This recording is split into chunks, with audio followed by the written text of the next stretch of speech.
El siguiente mensaje es predicado por Nathan Bonham en la Iglesia La Roca, en Arequipa, Perú. Para escuchar más mensajes, visítenos en la página web larrocaarequipa.com. Algún tiempo después, Jesús andaba por Galilea.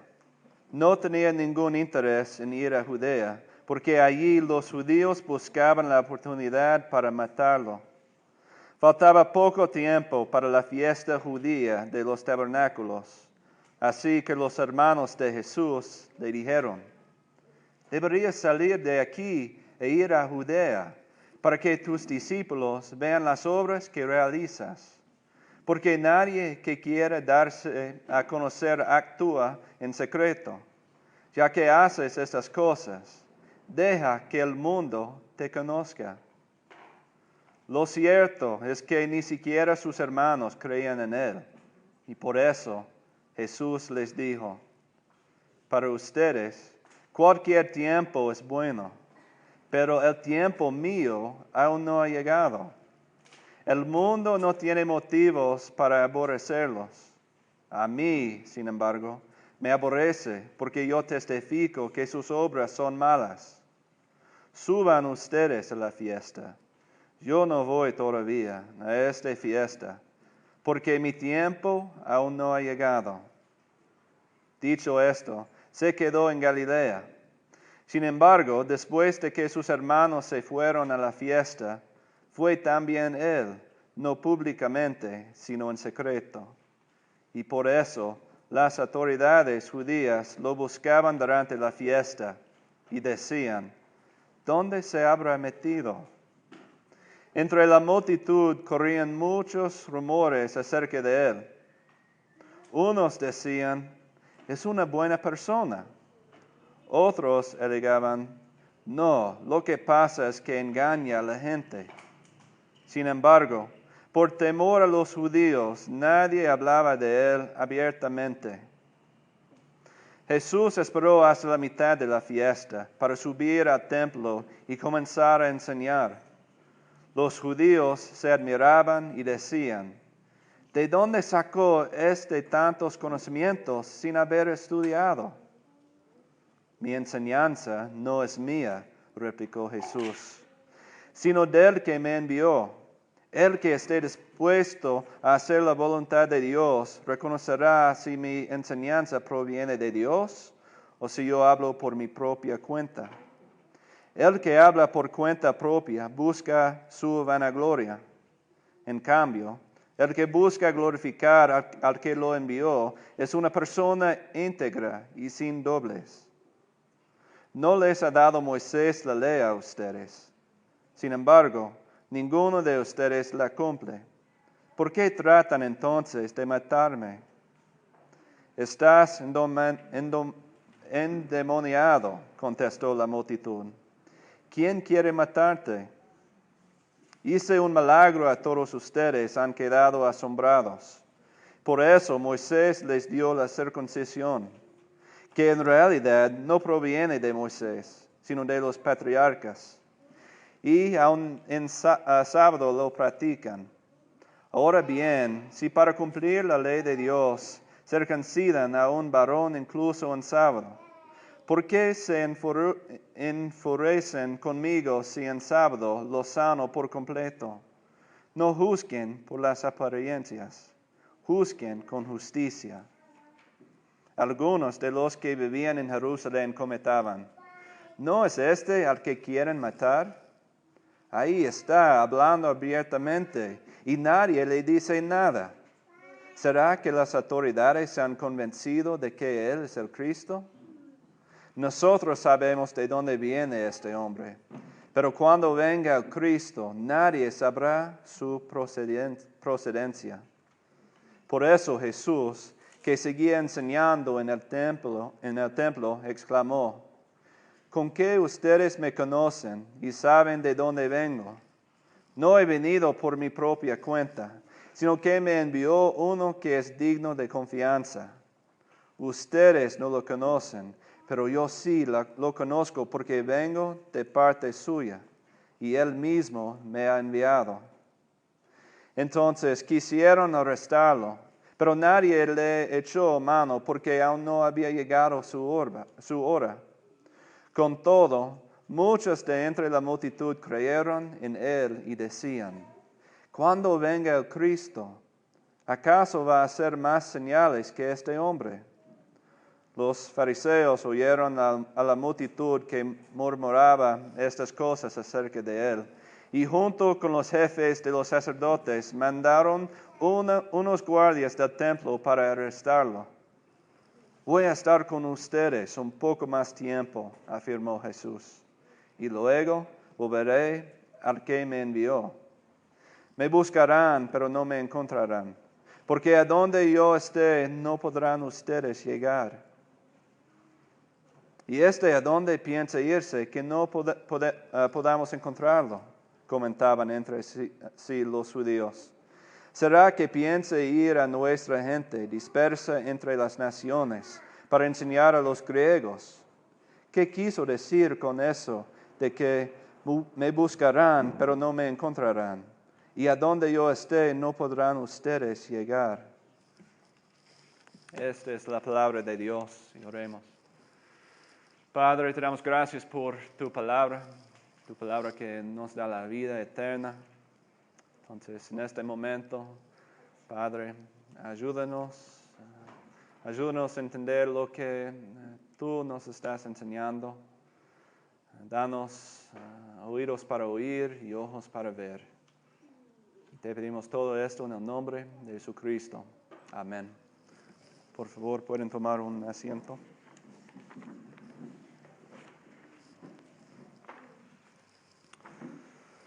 Como una familia misionera, viajamos frecuentemente. Y a veces es una bendición y otras veces es un castigo realmente. A mí me gusta visitar sitios nuevos y ver diferentes partes del mundo. Pero la cosa que a mí no me gusta es estar en los aviones, buses y carros.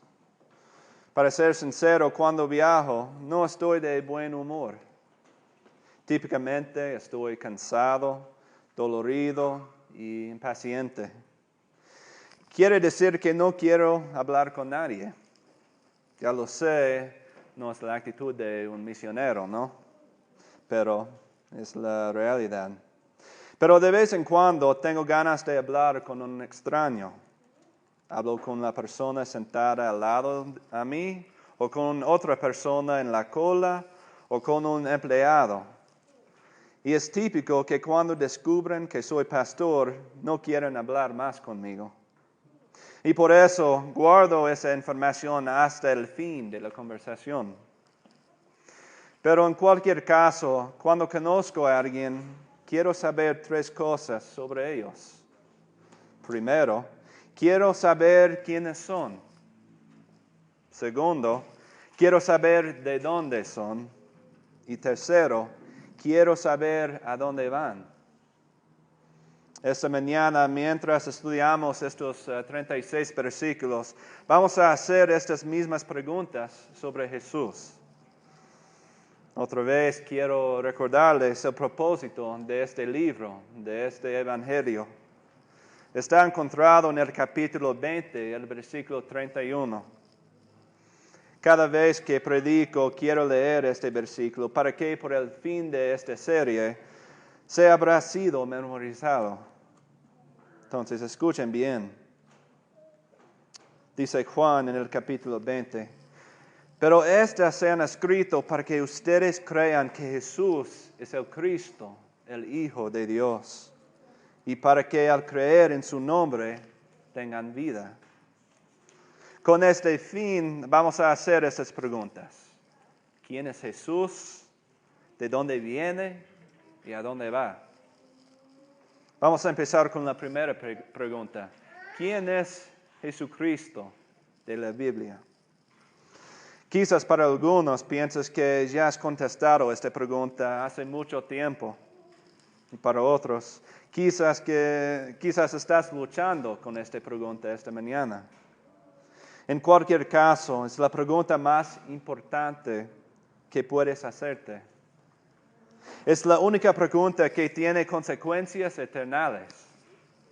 La manera en que contestas esta pregunta no solo determina cómo vives esta vida, pero también determina tu vida eterna. ¿Quién es Jesucristo de la Biblia?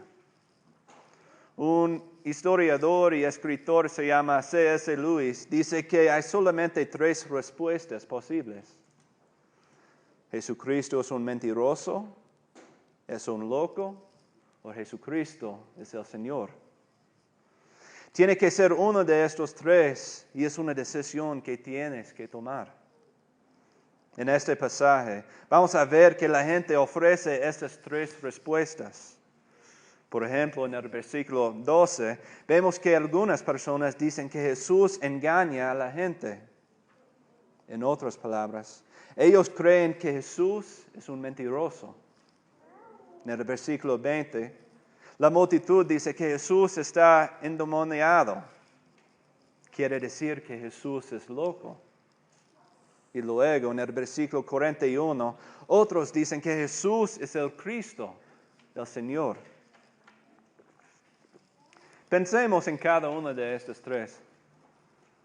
Primero hay que entender que Jesús afirmó ser Dios. Aquí hay unos ejemplos. En el capítulo 8, Jesús dice que existía antes Abraham. También invocó el nombre de Dios en el Antiguo Testamento. En Marcos 2, Jesús dice que puede perdonar a la gente de su pecado, lo cual es algo solo Dios puede hacer. En Juan 10, dice que Él y Dios el Padre son uno. A la misma vez, vemos que otros escritores de la Biblia dicen que Jesús es Dios también. Ya hemos estudiado esto en el capítulo 1 de Juan. 1 Timoteo dice que Jesús es Dios en la carne. No solamente los amigos de Jesús dicen que Jesús afirmó ser Dios, pero sus enemigos dicen eso también. Recuerden que en Juan 5, los líderes judíos querían matar a Jesús por afirmando ser igual con Dios. Y por supuesto, la razón que Jesús fue clavado en la cruz es por afirmando ser el Mesías. Entonces no hay duda que Jesús afirmó ser Dios, que afirmó ser el Mesías y el Señor. Por esa razón tenemos estas 3 opciones. Entonces, ¿era Jesús un mentiroso? ¿Trataba de engañar a los demás? ¿Trataba de manipularlos? Si fuera un truco, no funcionó bien. ¿Por qué? Porque la mayoría de la gente le odiaba. Jesús vivió muy modestamente como un carpintero. Y por supuesto, murió una muerte horrible en la cruz después de siendo torturado. Si fuera un mentiroso, Jesús guardó su mentira hasta la muerte. Típicamente, mentirosos tratan de aprovechar a los demás. En este caso, si Jesús fuera un mentiroso, su plan falló. Pero si no fuera un mentiroso, ¿era Jesús un loco? Es la segunda opción.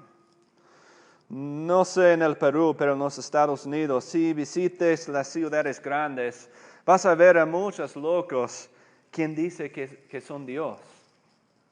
¿Era Jesús uno de estas personas? Típicamente, los locos no comparten gran verdades y virtudes como hizo Jesús. El sermón de la montaña, por ejemplo, implica que Jesús no era loco.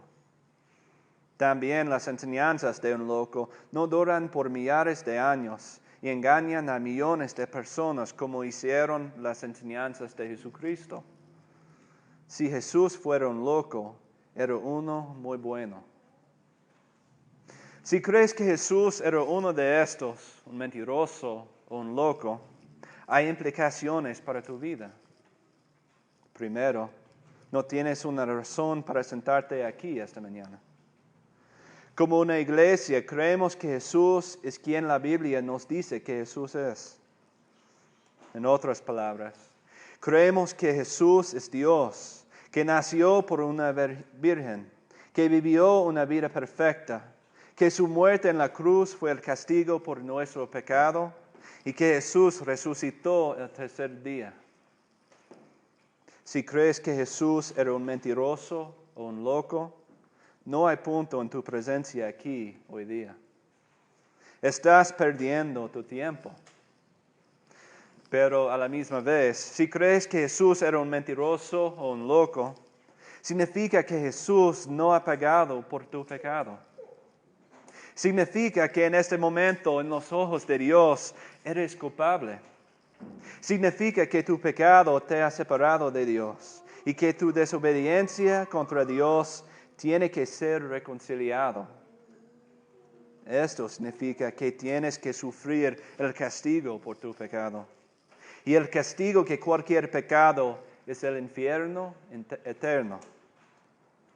Puedes creer que Jesús era un mentiroso o un loco, pero hay consecuencias con esta decisión.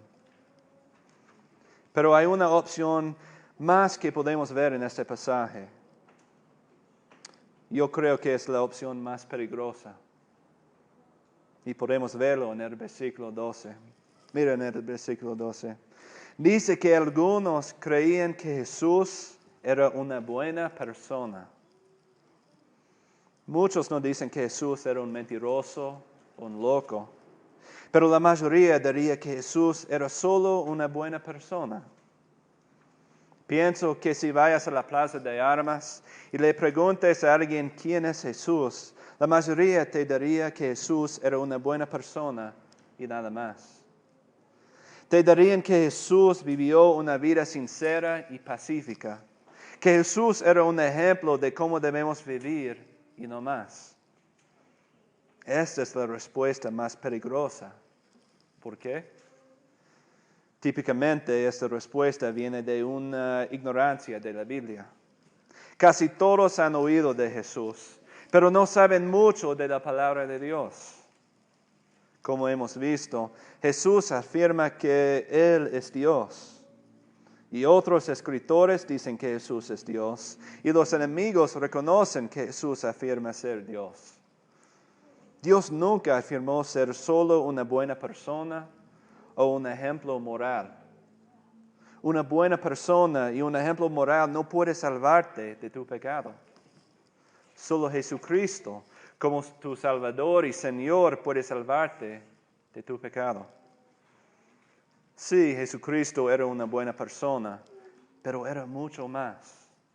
Sí, nos dio muchas buenas enseñanzas y instrucciones, pero eso significa nada si Jesús no era el Salvador prometido, quien murió por nuestro pecado. Significa nada si Jesucristo no resucitó de la muerte. Yo voy a ser sincero, es mi preocupación que algunos de ustedes tienen esta creencia. Me preocupa que mucha gente en iglesias en todo el mundo han caído en esta trampa. Amigos, nosotros no necesitamos una buena persona o un ejemplo moral. ¿Por qué? Porque aunque tengamos un ejemplo perfecto, vamos a fallar vez tras vez. Vamos a seguir pecando. Si Cristo es solamente una buena persona y nada más, estamos muertos en nuestro pecado. No necesitamos un buen ejemplo. Necesitamos un Salvador, un Señor. Jesús no era un mentiroso, no era un loco, no era solamente una buena persona. Jesucristo es el Señor y Salvador de todo. Él es el Mesías prometido en el Antiguo Testamento. Amigos, tienen que tomar una decisión. Tienes que contestar esta pregunta para ti mismo. ¿Quién es Jesús? Ahora, queremos hacer la pregunta, ¿de dónde viene Jesús? Realmente puedes aprender mucho de alguien si sabes de dónde viene. Podemos entender los pensamientos y perspectivas de alguien cuando sabemos de dónde viene. Y obviamente nuestro pasado afecta mucho nuestro presente, ¿no? Entonces, cuando entendemos de dónde viene Jesús, nos ayuda a entender lo que hace y lo que está diciendo.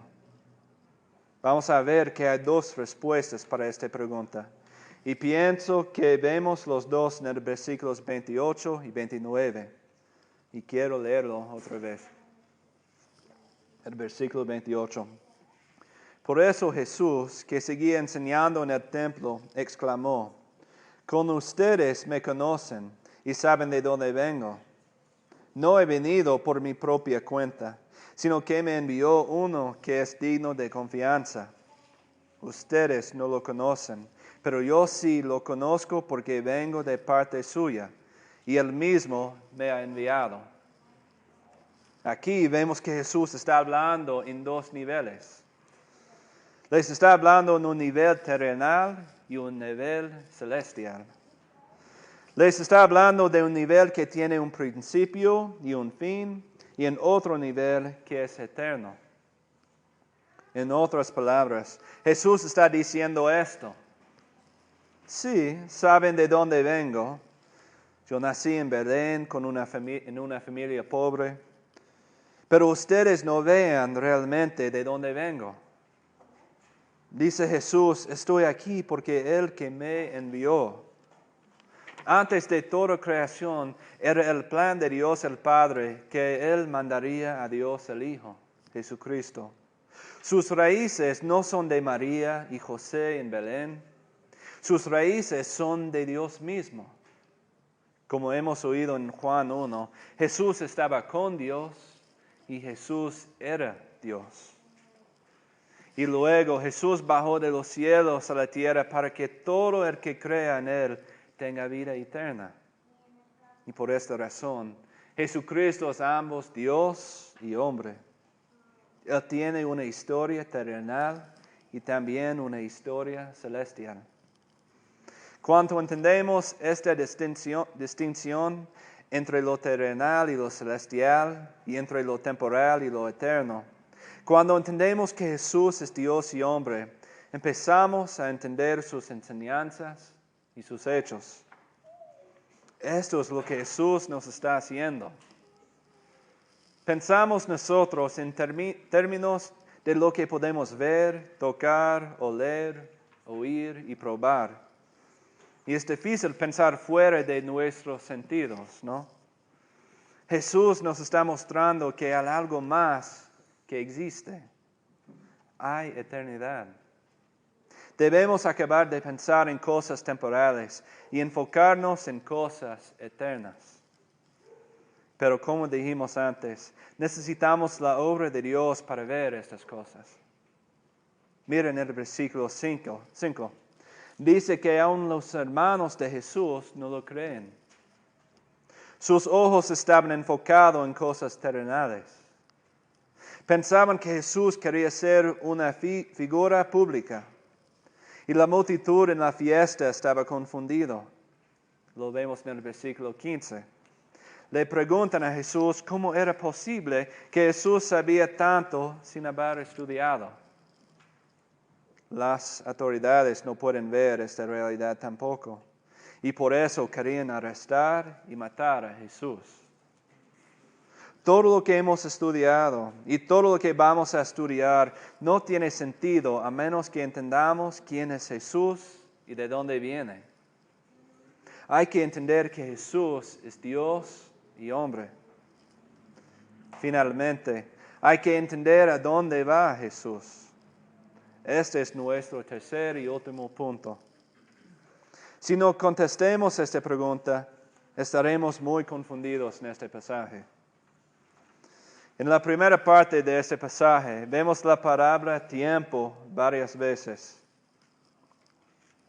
En el versículo 6, Jesús les dice a sus hermanos que su tiempo no ha llegado. Otra vez en el versículo 8, dice que no va a ir a la fiesta porque su tiempo no ha llegado. Entonces, ¿qué significa todo esto? Significa que Jesús sabía su misión en la tierra. Sabía su propósito era para morir y para ser el sacrificio por pecado para los que habían puesto su fe en Él como Señor y Salvador. La detención de Jesús, su tortura, muerte en la cruz y resurrección no eran sorpresas. Jesús bajó del cielo para servir en ese propósito. Sabía que no vino a la tierra para ser un buen ejemplo y nada más, pero más bien para ser el sacrificio perfecto para nuestro pecado. También Jesús sabía que los líderes judíos querían matarlo. Ellos no creían a Jesús y eran ciegos de quién era Jesús. Jesús sabía esto y sabía que su tiempo no había llegado todavía. Imagínate lo que estaba sufriendo Jesús en este pasaje. Sabía desde toda eternidad que su misión era para morir por las manos de a los que había venido para salvar. Miren el versículo 7. Sabía que el mundo le odiaba porque hablaba la verdad. En el capítulo 6 vemos que la mayoría de sus discípulos lo abandonaron. Sabía que uno de sus discípulos iba a traicionarlo para dinero. Sabía que muy pronto iba a sentir el castigo del pecado y experimentar la separación de Dios el Padre cuando estaba en la cruz. No debemos estar envidiosos de la vida de Jesús. Fue una vida de dolor y sufrimiento, emocionalmente, físicamente, relacionalmente y espiritualmente. Pero gracias a Dios, a donde Jesús está yendo, no tenemos que ir. Para nosotros esto significa dos cosas. Primero, esta es la razón que el Evangelio es tan maravilloso. Dios vino del cielo para endurar todo esto para nosotros. Gente quien ha pecado contra Él y lo han abandonado. ¿Por qué Dios sería tan misericordioso y amoroso? ¿Cuál otra religión dice que Dios haría esto para su pueblo? Segundo, nos recuerda que Jesús puede compadecerse de nosotros. El camino que Jesús tuvo que andar es uno que no podemos entender completamente. También gracias a Dios, no tenemos que hacerlo. No tenemos que entender ni experimentar la separación entre nosotros y Dios, que Jesús experimentó porque ya lo ha hecho en nuestro nombre. En la cruz, Jesús pagó nuestro castigo. Nuestra deuda ha sido cancelada. Quiero cerrar por estudiar un versículo más. Quiero que miremos el versículo 17. Amigos, estas son las preguntas más importantes en sus vidas. ¿Quién es Jesús? ¿De dónde viene? ¿Y a dónde va? Hay que responder a estas preguntas. Y no tomar una decisión es tomar una decisión. Pero en el versículo 17 vemos algo más. Esas preguntas no son solo intelectuales. No es algo que solamente hacemos con nuestras mentes. Cuando contestamos y entendemos estas cosas, ellos deben ir a nuestros corazones. Deben moverse fuera por nuestras manos. Al creer en algo verdaderamente significa que afecta nuestros hechos también, ¿no? El que esté dispuesto a hacer la voluntad de Dios reconocerá si mi enseñanza proviene de Dios o si yo hablo por mi propia cuenta. En otras palabras, lo que pensamos y lo que hacemos están conectados. Si sales de este lugar y vives como el resto del mundo, no pienses que estés siguiendo a Jesús. Jesús nos está diciendo algo increíble aquí. Está diciendo que no puedes entender el Evangelio sin viviéndolo. Y no puedes vivir en el Evangelio sin entendiéndolo. La vida cristiana es un camino. Cada día descubrimos más de Dios por aprendiendo y haciendo su palabra. La fe cristiana no solo afecta cómo pensamos, pero también cómo vivimos. Hermanos y hermanas, la pregunta está ante ustedes esta mañana. ¿Quién es Jesús de la Biblia? ¿Es un mentiroso? ¿Un loco? ¿O es el verdadero y viviente Señor? Si afirmas que Jesús es el Señor, vive en esta realidad. Estas se han escrito para que ustedes crean que Jesús es el Cristo, el Hijo de Dios, y para que al creer en su nombre tengan vida. Amén. Oremos. Padre, otra vez te damos gracias por este tiempo y te damos gracias por tu palabra. Y Padre, confesamos que a veces nuestra fe es débil. Sabemos, no sé lo que debemos creer.